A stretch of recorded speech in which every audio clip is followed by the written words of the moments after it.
Should we try to draw the picture, or try to do it? Maybe we should try to do it without the picture. You think? Maybe that. Let's try it without the picture. If that doesn't work, then we'll try to draw the picture. This function looks like it might be undefined at 0 and undefined at 4, and maybe some other places. Who knows?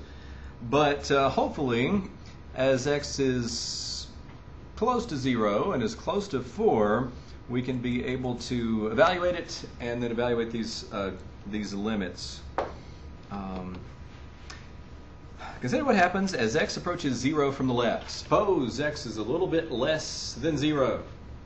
A little bit less than 0, approaching 0 from the left. Function values, if I want to find f of -1, for example, which rule would I use to evaluate f of -1? The top one.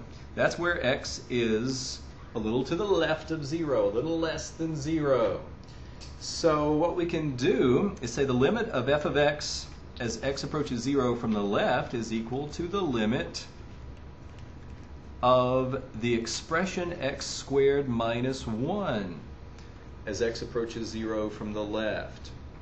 Now once we have the expression x squared minus 1 there, although the function itself might just have a piece of that parabola, when we evaluate the limit, we can feel comfortable using the entire parabola because we're approaching from the left. So it's a polynomial. Polynomials are nice. We can evaluate the limit by direct substitution. Just substitute 0 for x. It's -1. There we go. Really don't need a picture to do this problem. Now the limit of f of x as x approaches 0 from the right. We have to say, okay, suppose x is just a little to the right of 0. What rule would we use to evaluate the function? The middle one. We would use this. 0 is a little to the right, so I guess I should be the whole thing there. Use the x minus 2. So this is equal to the limit as x approaches 0 from the right of x minus 2.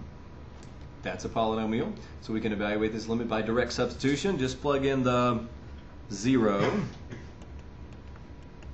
And that evidently is equal to -2. Now when we get to the two-sided limit, I know the print is small, but there's no plus or minus superscript there.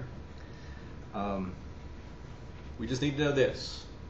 Does the limit as x approaches 0 from the left exist? Yes. Does the limit of f of x as x approaches 0 from the right exist? Do they agree? No. No, and I'm going to put it right this way or this way. They don't agree. One is approaching the point 0, -1. The other one's approaching the point 0, -2. So the two-sided limit does not exist. If I ask you, what does f of x get close to as x approaches 0? You have to say it depends. It depends on the direction from which we approach 0. So this, again with the lowercase d, does not exist. So even though the two one-sided limits both exist, they do not equal each other. More of the same.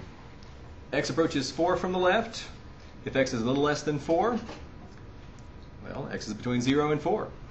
So we use the expression x minus 2. And so this is the limit of x minus 2 as x approaches 4 from the left. And that's going to be 4 minus 2, which is 2. If x is a little bit more than 4, then we use this one. So it's the limit as x approaches 4 from the right of the square root of x. Upcoming example will involve a radical like this, but this is going to be the square root of 4. We had a theorem about limits. Limits of a radical of an expression is a radical of the limit of the expression. So that's the square root of 4. We can use direct substitution and get to, hey, the two one-sided limits both exist, and they equal the same value. So it's double-sided. So it's double-sided, and it equals 2, just like that.